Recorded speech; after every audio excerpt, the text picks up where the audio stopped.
Welcome to Planet Geo, the podcast where we talk about our amazing planet, how it works, and why it matters to you.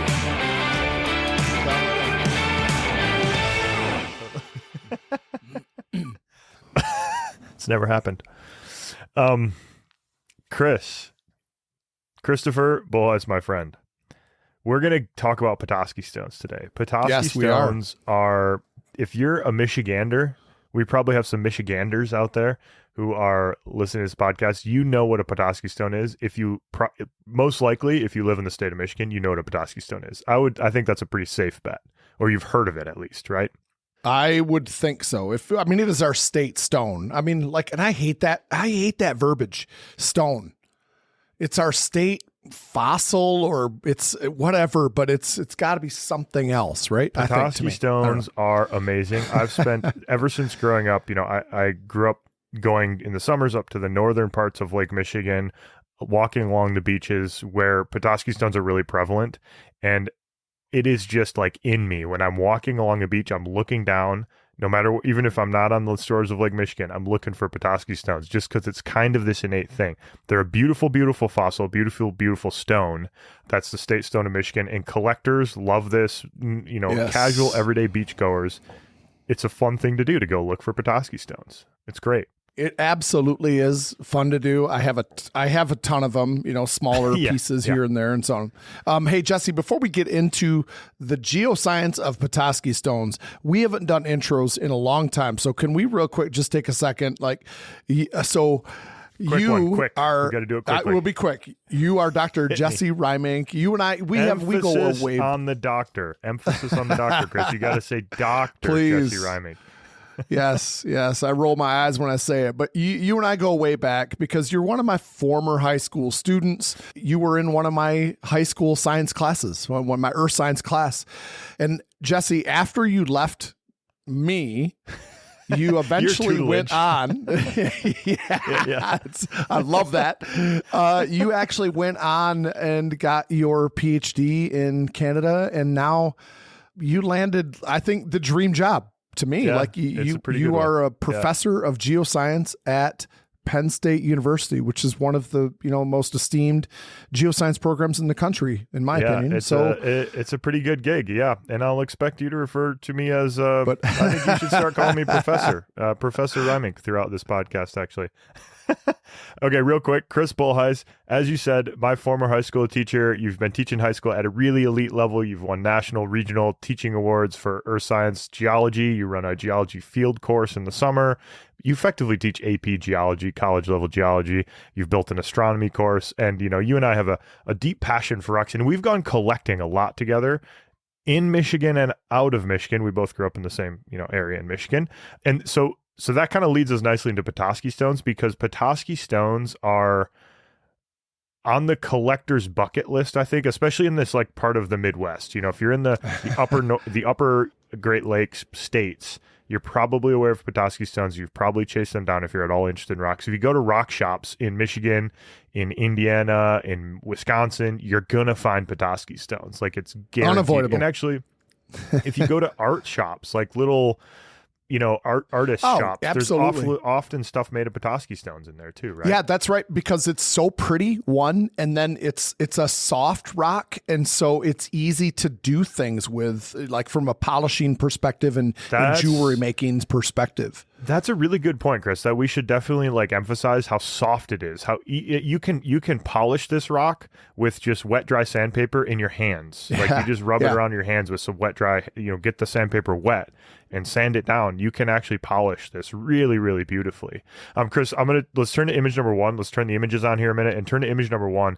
This is a photo of what an unpolished Petoskey Stone looks like. This is just to kind of give you a sense of the scale of these things. So we got centimeters here in the units, and we're looking at the scale of the fossilized. This is a fossilized coral, and we're seeing this white outer rind with the inner kind of darker gray, darker sort of tannish gray, maybe even color. I don't know if that's appropriate, but this is what it looks like dry and not polished. So this is the least interesting version of a Petoskey stone. But it's to me, it's my favorite. It's my favorite. Oh, is that right? Okay. Flavor of the Petoskey stone. I love that. It forms this. When I look at that, I think honeycomb. It forms these kinds of like hexagonal sides to it, and so. Yeah, today we're going to get into why does Petoskey stone look like this? What were these organisms? What setting did they thrive in? Because that all ties back into the geologic story of the great state of Michigan. It's a cool story. It ties in a whole bunch of different stuff here, from Devonian history of the region to this exposures today in Michigan. But the Petoskey stones are really they're found all along the shores, especially on the Lake Michigan side, so the western side of Michigan. They're found in the sort of gravel along the shores there, gravel and pebbles. They don't get huge. So you're not going to find a massive boulder of Petoskey. You might find hold on, Jesse. Hold on. So there's a law apparently that you're not allowed to collect a sample that is more than 25 pounds. And a few years ago, this guy found a 90-pound chunk of Petoskey stone, and he posted it on Facebook. Yeah, posted it on Facebook, and the DNR came and took it. Oh my goodness, really? Yeah. DNR is Department of Natural Resources in Michigan. Okay, so this caught enough online traction that they came and took it from them. That's very funny. So I'm aware of this rule, Chris.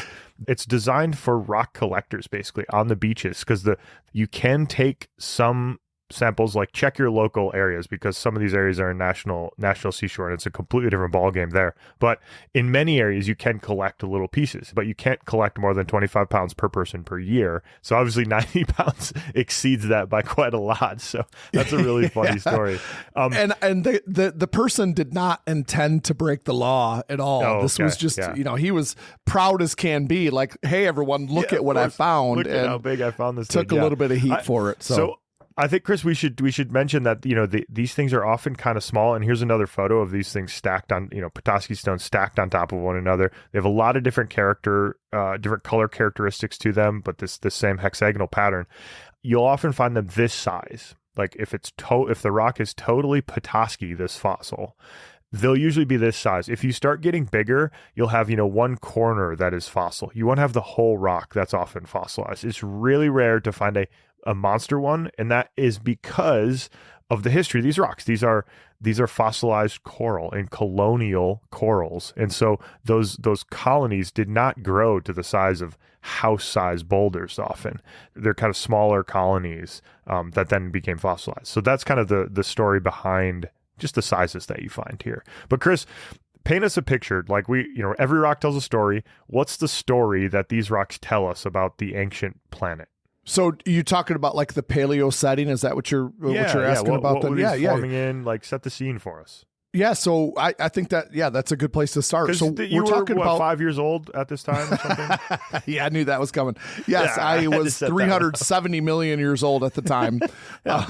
So yeah, this was in the Middle Devonian, and so this is in the time frame of 375 to 360 million years ago.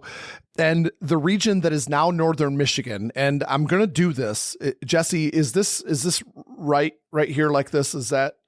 It's right. Is this? Yes. Is it correct? Right. Okay. Yep, all right. It's correct so from my view. We're talking about like up in this area, right up in here. This is the part of Michigan that we're talking about because Michigan is the mitten state. Yeah. For the listener, Chris is holding his hand up to the camera, which is the classic. If you're not familiar, is the classic Michigander person from Michigan thing to do is when you ask where you're from, hold up your hand because the state looks like a hand. So you point out. Yes, that is so common that I run into a lot of people from out of state. And they always ask where I'm from, and we're talking. And so I got sick of like trying to pinpoint exactly where Southwest Michigan is, where I'm from. And so I got it tattooed on my hand. So I have a star on my hand. Let's see it. Hold it up to the camera, Chris. Right, you're holding it up properly. Right there you go. So it's right in there. Yep. In Hudsonville, Michigan. Star on the hand. Right. That's amazing. That's right. So back to the Petoskey. If you hold your hand up, your thumbs to the right. The Petoskey stone rocks are exposed up in your fingertips. Not quite your fingertips, but your top knuckle there, basically. That's right. So, Chris, I'm going to skip ahead an image here. And again, we can, if you're listening on the podcast or if you're on YouTube and you want these images, we've got them on the app. You can go to our app in the visual podcast series. We've got these images displayed there too, just under the Planet Geo stuff there. So download, first link in your show notes. But Chris, this is setting the scene. Like, what did the world look like? I love, and you're the best at this, at painting pictures that the rocks tell us. So go about for that. it. But so this is 375 to 360 million years ago. And this part of Michigan at the time was a warm, shallow sea. And that's pretty typical because the Devonian period is generally considered to be warmer than before that and after that. So this was a warm time. And so during this time then, sea level was higher all across the board for the most part. So, well, Chris, let's look at this image here a minute. You're exactly right, and we have to visualize. Like, think about the continent. We've done episodes on hypsometry or the hypsometric curve. Think about what happens if you flood the continents. Think about what happens if you raise sea level a kilometer, or let's say 500 meters. Most of the eastern part of North America, and actually all of the Canadian Shield, is very flat and very close to sea level within a couple hundred meters. So if you just raise it a couple hundred meters, you flood the entire part of the continent. And the only thing that's left sticking up is the high relief stuff. You know, once you get out to the Rockies or once you get out into the Western United States, that's high relief. So this image, and that's a really good. Sorry, go ahead. No, I was just going to say that's a really good point because this is a part of the broader Michigan Basin. You know, Michigan Basin is like this downwarped, but it's like a circular syncline or like a big broad salad bowl sitting right side up. That's a good description. That's the geology of Michigan. And so this is this like subsiding, this kind of sinking intracratonic basin that was sinking due to the sediment that, you know, it was like this ideal setting for a really warm, shallow sea. Yeah, totally. And the deposition that was happening then just allowed for more deposition because of all the weight of the sediment that was accumulating. And so, and it's sitting, this is sitting on continents. So we're depositing, we often think of sediments going out into the ocean basin. This is sediments being deposited on the continent, you know, on a submerged part of the continental crust. And as you said, it's kind of subsiding as you put that weight, redistribute that weight around the continent, it sloughs down. We've talked about how you form basins before. So go back to an episode, I don't know, 6 months ago on the Michigan Basin and how you kind of can start to form these little basins. And there's little basins all over this part of North America. The Michigan Basin is one of them that started to deposit these rocks. We're also, Chris, nearer the equator or near-ish to the equator, right? So it's a warm period. The Bahamas is kind of a good analogy. So picture the Bahamas. Yes. Not necessarily tectonically, but as far as like a surface environment, we've got this subsiding platform that's sort of shallow, warm, probably very beautiful if you ignored all the scary creatures going around. The water's beautiful too, right? Then that's an important part of this is that we kind of need this setting to be a sediment starved kind of situation because that allows for this really clear sunlit waters that are good for reef development, which is essentially what coral is. This is a part of the reef family. Okay. A part of what Petoskey is. This organism that forms the Petoskey Stones is a part of that reef family. Yeah. So you picture, you get out in the Bahamas a little bit and you have this shallow setting. There's all sorts of life going on, coral reefs around. They're growing. As they grow, they build up that system, and there's some balance between sea level and where the creatures are happiest in there. And, sediment is kind of coming off. And you think of like a carbonate mud, these sort of muddy, oozy carbonate sequences that are being deposited down, burying. Reef gets built up, it gets buried by, carbonate kind of sloughing off, and then a new one pops up. And that's what's kind of going on here in this sequence of carbonates. And this is in a sequence of sediments that are exposed all throughout Michigan. We're zooming in on one particular unit here that is exposed, as you said, in those upper knuckles of your hand in Michigan. Yeah. I want to have you take a step back, Jesse, because I don't want to be confused. We're talking about these like sediment starved water. And then you talked about this kind of muddy ocean bottom, which is not to be confused with muddy water, right? Just can you clarify that point a second before we go ahead and move on? A lot of these rocks so it's a time period where we transition from, when you say sediment starved, you mean not a lot of mud clay, being dumped yes, by the Mississippi River into the ocean basin nearby. It's clear water. There's not a lot of sediment, not a lot of sand grains or mud pieces, clay particles being dumped in by the river system.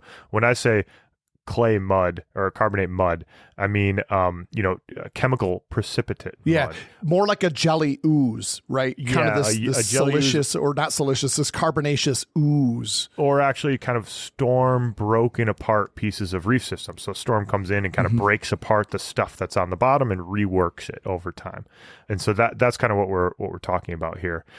Okay, so we're on this muddy thing where there's a whole sequence of rocks that we're going to ignore for now the sequence of rocks. We're going to focus in on this traverse group, which is hold on. Is it really the traverse group though, Jesse? Is it really the traverse group?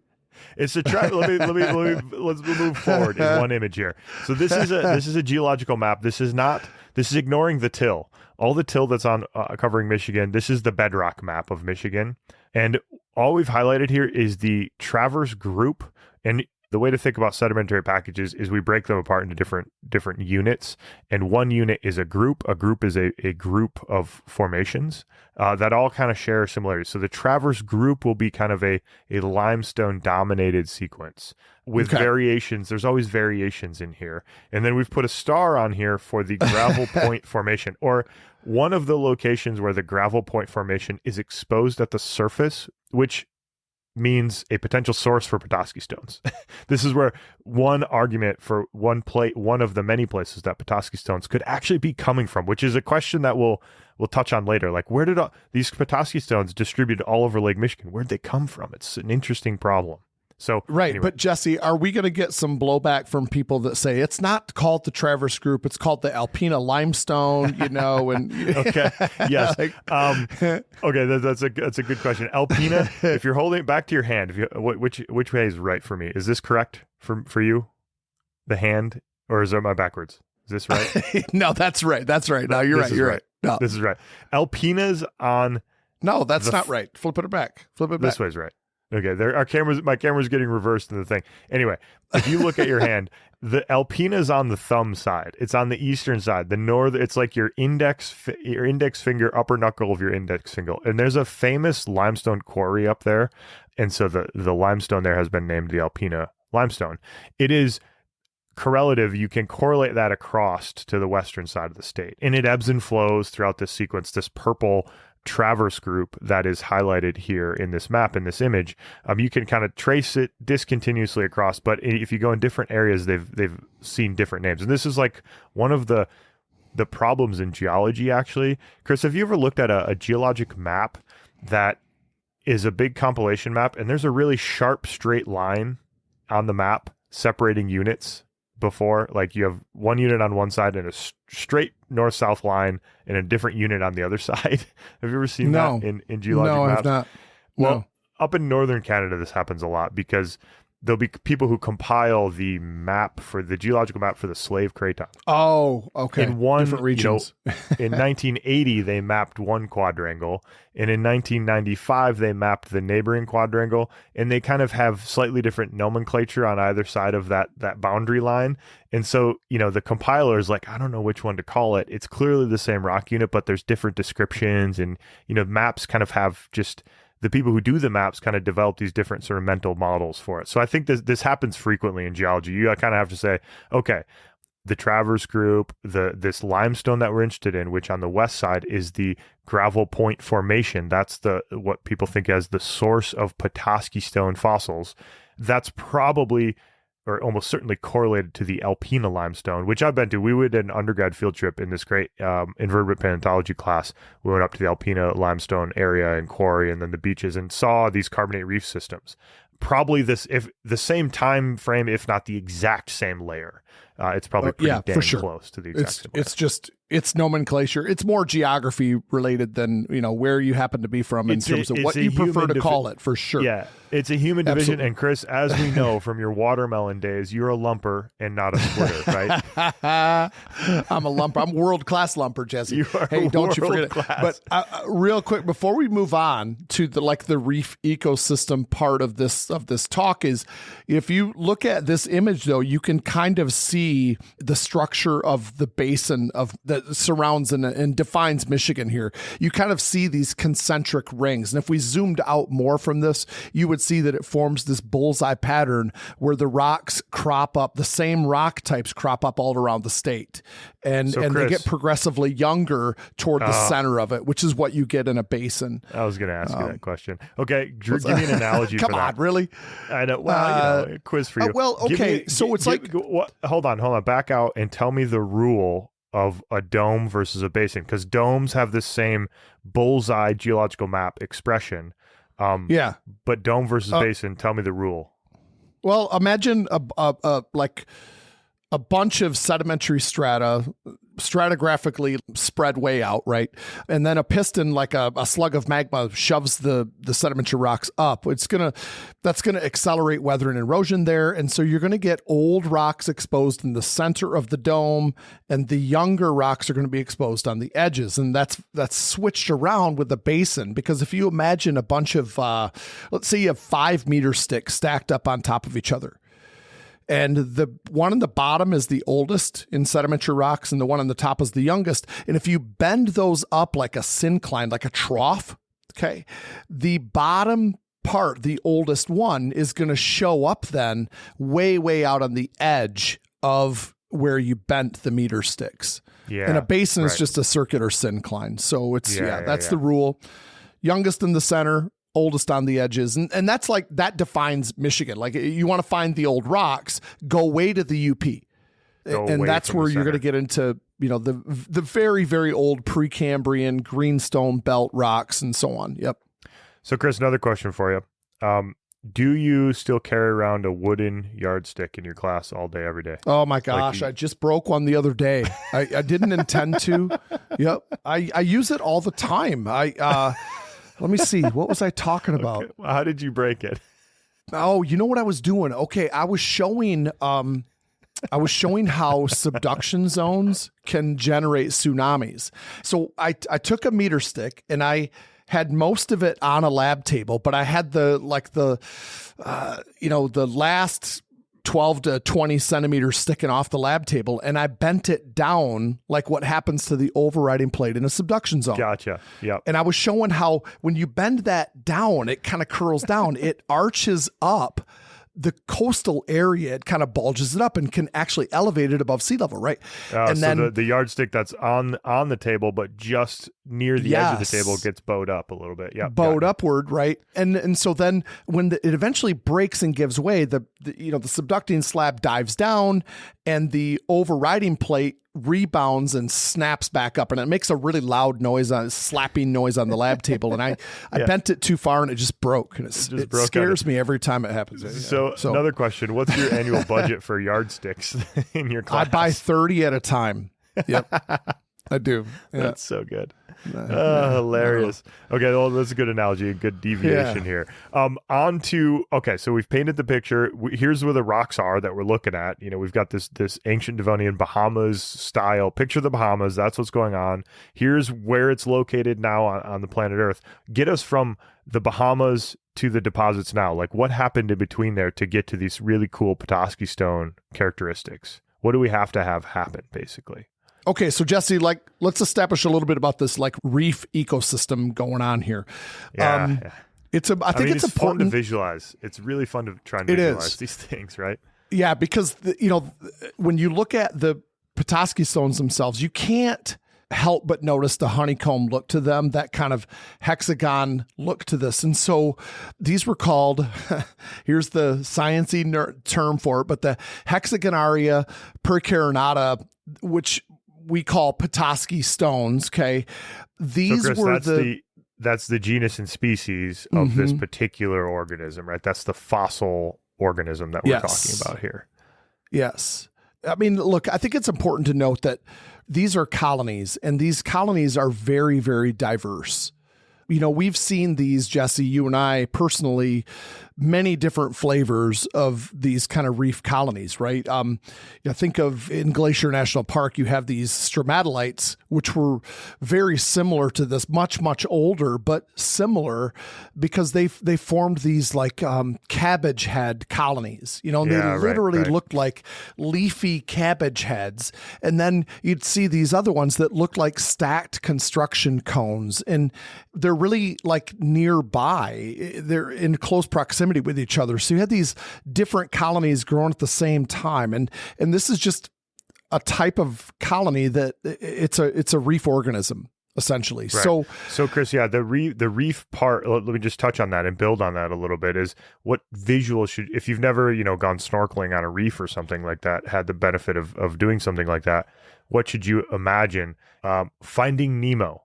Imagine this Finding Nemo vision of the world where, there's a bunch of fish, they're living in there's all these creatures around, and then there's a pretty steep drop off down into deeper water somewhere. In the colony, the reef system, all these creatures building their homes out of minerals, calcium carbonate and aragonite, kind of build up this complex until it gets to really shallow water. And then you have this water that's trapped between the reef and the land surface, but they build up and get destroyed, and this kind of ebbs and flows. But the reef is a whole bunch of organisms, and we're focusing on one of the organisms in this particular ancient Devonian reef system.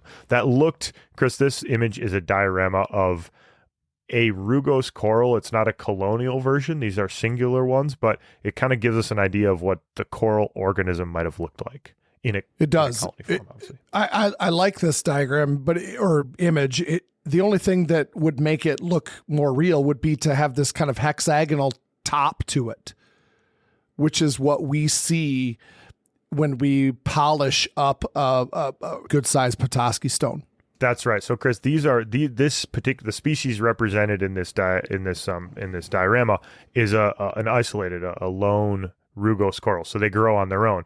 The ones that make Petoskey stones are a colonial fossil, which means that they grow together. These things grow up. And basically what you got to envision is they start small, and as the colony grows, you have more organisms, and they're six-sided. I'm going to skip ahead here. They're six-sided because generally kind of they're trying to be six-sided mostly because that's the most efficient way to share sides, right? They're sharing walls, right? They're sharing walls as they're growing, with each other, right? Yeah, that's right. So it's a big apartment building of corals. And as this colony grows, think of like a half moon on the ground. And as the colony grows, you get more organisms. They have to grow upward and outwards. And so the colonies, the little organisms only exist, the polyps exist right on the surface. And as the colony grows, they kind of have to build floors underneath of them. And as they get more organisms, it has to kind of expand outwards. And so all the creatures, all the polyps have to kind of move their apartments up a floor. They got to add another floor to their apartment, move to the outside so they can go grab some food from the water around it. And so what we end up doing is this colony gets bigger and bigger and bigger, more organisms get added to it, it grows upwards, and so it gets segmented. And so if we look, this is the really beautiful view of a Petoskey stone here.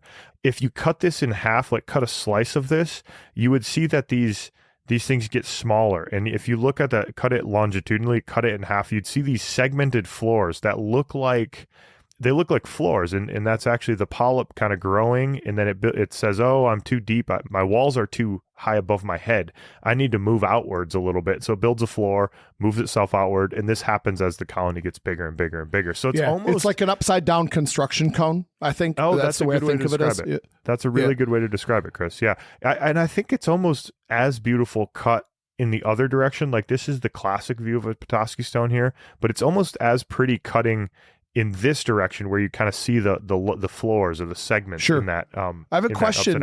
Stone. What builds the floor, though? Is it algae that helps them secrete this kind of jelly-like calcareous ooze that makes the floor? Then, yeah, you're referring to the corallites, like the individual the individual apartments here. I don't know that, actually. I'm not sure what initiates that growth. That's a good question. Again, see above, we're not biologists. Right. We're not. We just we can appreciate the biology here, but yeah, that's right. Here we can. Here's one instance we can. So, Jesse, how about we transition then into like this I think of this as like a 3-step process. We have sedimentation going on, we have diagenesis, and we have then fossilization happening. You mean taking this live colony and turning it into the rock we see today? Into the rock. Okay. Yeah. Yes, right. Absolutely. Perfect. So let's take each of these segments kind of briefly here in terms of, it's in this order. So like when the corals die, think about what happens to them. Well, they got buried. They got buried by more limestone. Right now, this is different. This was a transition from a reef kind of paleo setting into just simply more of a more typical limestone sedimentary rock deposit. Is that a fair assessment? I think that's completely fair. And you just think of there's all sorts of reasons that an entire reef ecosystem or just particular colonies could die, right? And then get buried by this mud, this limestone, this calcareous mud gets buried, and you can have whole reef systems that pass away and die for climate reasons or perturbation reasons. They get a big storm comes through and just floods this thing with a whole bunch of sediment. The whole reef system dies. Muddy the waters and things change, right? And this is what. Go ahead. Well, I was just going to say, Jesse, when that sediment, when the coral dies, it's getting buried by this limestone. That's the reference to the Traverse group that you talked about before. Right. These really finely laminated Traverse group right on top of the Petoskey Stones. So, and Chris, this speaks to kind of the background, or actually the rock exposure itself. If you think about a reef system, and you think about the Bahamas, the reef is a relatively small part of the entire sedimentation system. That's true in a lot of places. There's a lot more basic limestone being laid down than there is reefs getting buried. And that's true back in the past too. Reef fossils they're not rare. They're all over the place, but they're not incredibly common. There's a lot more rock that is just, in my mind, a little bit of a boring limestone. Then there is Petoskey Stone part of this rock. Does that make sense? Yes. Yeah. That's a totally fair thing. And you're not offending me by calling it more of just kind of this boring limestone. You're definitely offending some people, though. I guarantee you that. But we're among friends here, so it's all good. That's right.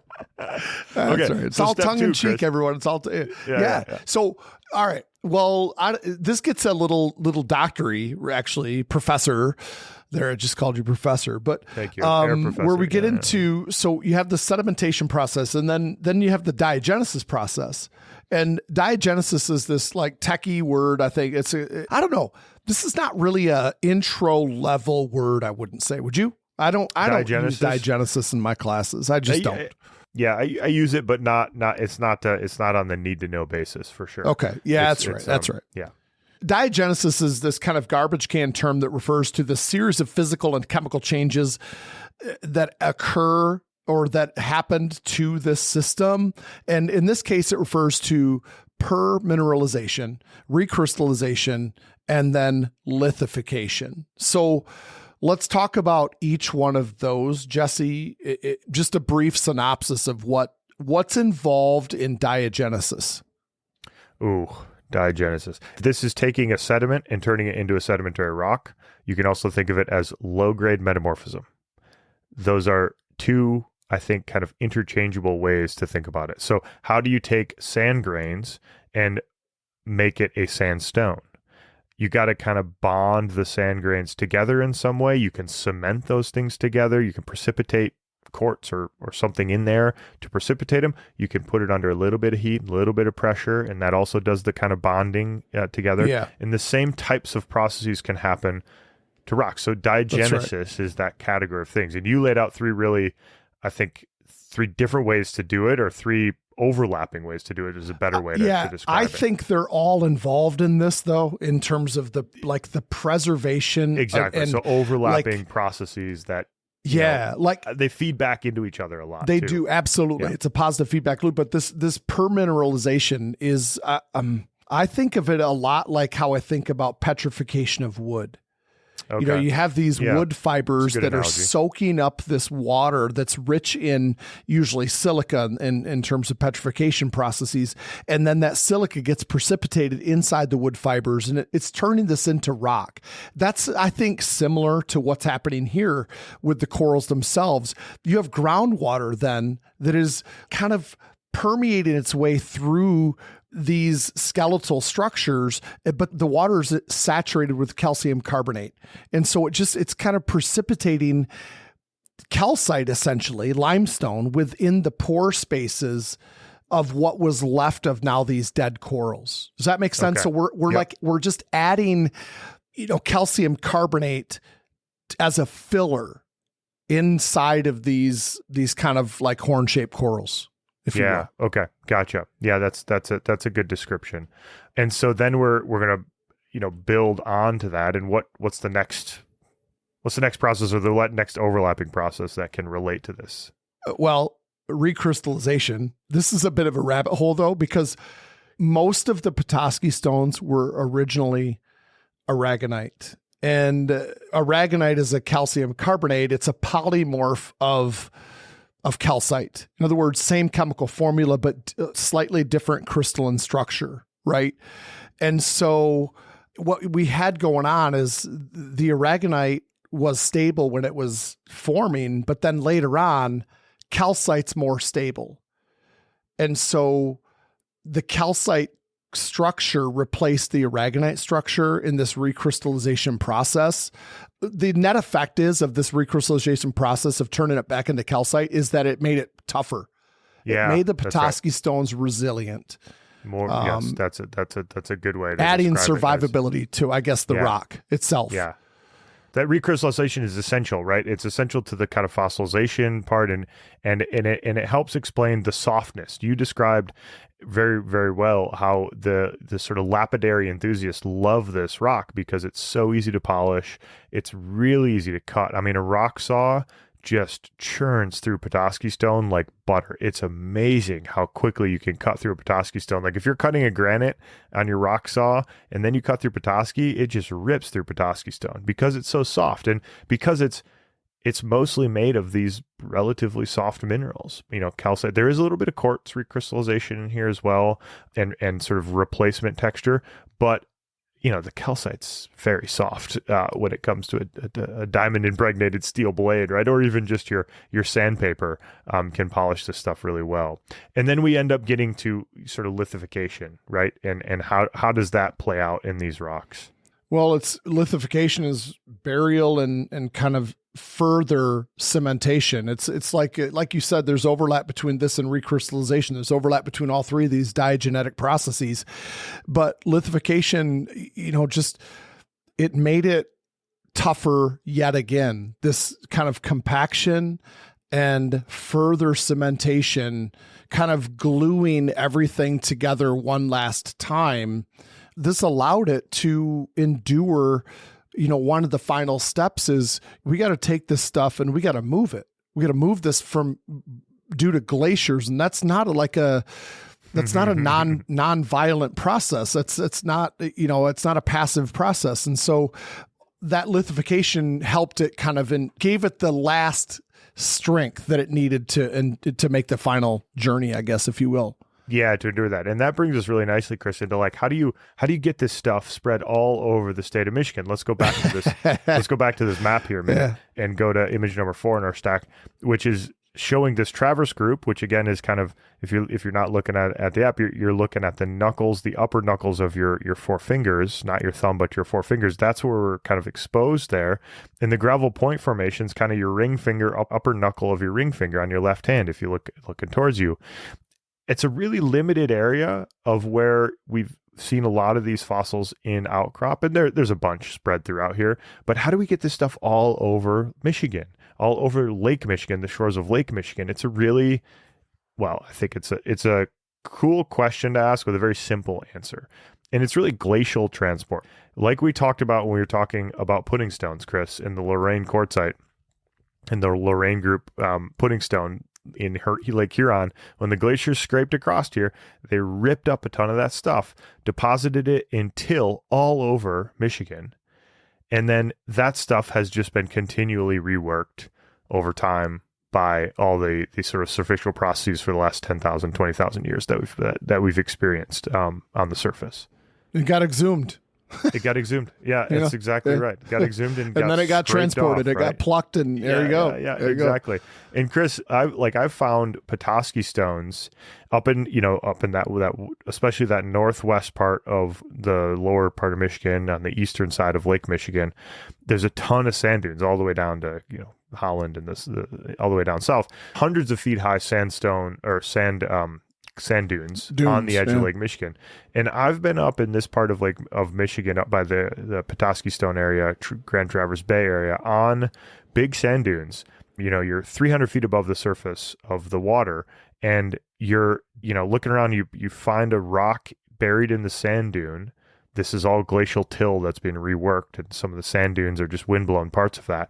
And you pick it up, and it's an amazing Petoskey stone that's been weathered by the sand. Like, it's clearly been sand blown and sand. It's not polished. The pits, the inner parts get more weathered than the outer white rinds of it. And so I found these things, certainly no longer an outcrop, but in glacial till before. Have you found Petoskey stones in gravel pits before? Oh, absolutely. Chris? For sure. Okay. Yes. Yeah. Yes. So these are things that are reworked and dumped off in a gravel pit as the glacier meltwater is retreating, right? And it's just glacial erosion, picking up this stuff and dumping it in a big amalgam down further to the south and southwest. Yeah. Yeah. It's interesting that, the Michigan Basin kind of protected this since Devonian until the Pleistocene glaciations took place, which is amazing. That's a long time, Jesse. We're talking 350 plus million years where it was just stable, because if it weren't stable, this rock would have been erased quite easily. That's right. Actually. And so the fact that it's still around was a little bit shocking to me, and it's a really cool piece of the story. It was protected really by the stuff all on top of it and by just the structure of the basin geology. And Chris, these, it's an important point is that we talked about this basin geology. We talked about this back in previous episodes, and there are basins all over this part of North America that are similar age, have similar kind of depositional histories, and there are actually many very different but very related species of fossils to the one that has been designated the Petoskey stone, the state stone of Michigan. And there's at least 7 and more than that species that are quite related, that are actually, I'll be honest, I wouldn't be able to tell the difference between a lot of these, because it comes down to, the number of segments and what the structure of these things looks like. And it comes a little bit to the lumper splitter argument of what are species and what are not different species. But there's a lot of different variations on this that are not necessarily the exact species that has been designated as the Petoskey stone, but look quite similar. Yeah, they're in Canada, they're in England, Germany, even in Asia. So there were a lot of shallow seas that had this same kind of setting they could have been called Petoskey stones too, or they would have been called something else, obviously. But it's very similar to this species. Yes. Yeah, that's right. And Chris, sure. This is just if you're from Michigan, you know this rock. It's a very common collector's rock too, kind of like pudding stone, and maybe even more so than pudding stone, I'd say. You'll see it in rock shops all over the Midwest and all over North America, really. And I think part of the reason, Chris, that it's a spectacularly beautiful rock and that people really like it, it's how do I say this? It's like a little kid's dream rock, because it changes color, doesn't change color, but the color change is so dramatic between wet and dry, right? Yeah, that's right. And this last photo is just a great one from the web that just shows, if you're wading in these beautiful clear waters of Lake Michigan, and you look at a dry Petoskey stone on land, you could easily walk across it. It's just a plain old, generally kind of drab gray rock, and you'd have to look kind of closely to see that there's these cool coral fossils in there. But if you get that thing wet, the white corallite, the white parts around the coral, each corallite, stand out like crazy, and the dark little eyes in the center stand out really well. And it's really stunning. You kind of look at it and you think, what is that rock? That's really cool. That's really pretty. And then you polish it and it gets even more beautiful. I just like this photo. It's a nice example of it just reminds me of walking along the shores of Lake Michigan in the summer, which you just can't beat that sometimes. No, it's hard to beat. It absolutely is hard to beat, right? I mean, we're biased, everybody, but that's okay. It's our podcast, so we can be. That's right. We're biased, but at least we're biased towards cool stuff. Great rocks. I hope a cool story, right? Yeah, it is a cool story. I mean, because think about this a second. This is a reef. It's a part of a reef system, and we're in the middle of the North American craton. That's not an easy thing, I think, for a lot of people to imagine. Wait a second, what? And then you look at other parts of the surrounding geology, where we have gypsum all over the place and these other evaporite deposits and limestone and dolostone. And we have in between the gypsum shale layers where there's shark teeth preserved in these shale deposits and coprolites, is shark poop and things like this. And it's all a part of the story. It's a cool part of the story because it's so vastly different from what we see today. And I love that about geoscience is just contemplating things like that. I think you're exactly right. And it just brings to mind that every rock tells a story, and the story is often a story of a very different world than we currently inhabit. Yes. And in a world where the continents, the flat-lying parts of continents are flooded, is a very different world than the one that we currently inhabit. And it has very different creatures on it, and it has very different life forms. And the rocks tell the story. And I love these instances, Chris, where we get beautiful rocks that tell a really interesting story. I'm used to studying really not beautiful rocks that tell an interesting story about the early Earth. Oh, come on. They're not true. pretty. They're not pretty. They're not as pretty as Petoskey Stones. So it's always like a really good thing when it's also a pretty stone that tells a pretty good story, right? And so we like to focus on those ones. Yeah. So, yeah. Well, what do you say, Chris, Jess? Is that a wrap? Yeah, I want to go look for some Petoskey Stones, man. We'll try and make a trip this summer. Go look at some Petoskey Stones. That'd be great. Hey, I think that's a wrap. You can follow us on all the social medias. We're at Planet Geocast. Send us an email, planetgeocast@gmail.com. We always appreciate getting those. If you're on the podcast app, first link in your show notes is a link to our CampGeo mobile app where you can get this podcast with all the images that go along with it. If you're on YouTube or Spotify, please leave a subscribe, leave a comment, give us a like and a rating, and we'd love to hear from you. Cheers. Peace.